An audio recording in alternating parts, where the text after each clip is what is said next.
Hello everyone, আজকের পর্বে আপনারা দেখতে পাবেন সোনা বাবা সূর্যর বার্থডে প্ল্যান করতে থাকলে তখনই রূপা আসে। তখনই সোনা বলে কি কি করতে হবে, আমাকে একটু সাহায্য কর না। তখনই সূর্য আসে আর সোনা বলে তোমার বার্থডে প্ল্যানে কে কে আসবে বাবা বলো না। তখন সূর্য বলে দীপা আসবে। তখন সোনা রেগে যায় আর বলে সবসময় তুমি দীপা দীপা কেন করতে থাকো, তোমার মনে নেই কোর্টে তোমাকে দেখা করলো না, ঘুরে তাকালো না তবুও। তখনও সূর্য বলে না, দীপা আসবে আর ওকে আসতেই হবে।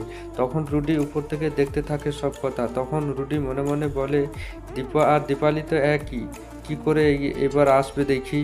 তারপর সোনা বলে তখন থেকে দীপা দীপা করে যাচ্ছ বাবা তুমি, দীপা আসবে, দীপা সেনগুপ্ত আসবে আর ওকে আসতেই হবে বার্থডেতে, আমি কথা দিলাম বাবা। তখনই কাকিয়া ধরে নেয় আর সোনাকে বলে তুমি এসব কিচ্ছু করো না উত্তেজনাতে, তুমি ভুলভাল ডিসিশন নিও না।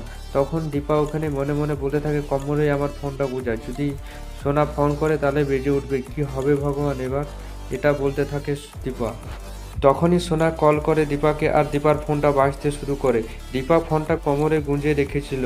তখনই রূপা চালাকি করে চায়ের কাপটাকে নিচে ফেলে দেয়। তখন সবারই ধ্যান ওদিকে চলে যায়।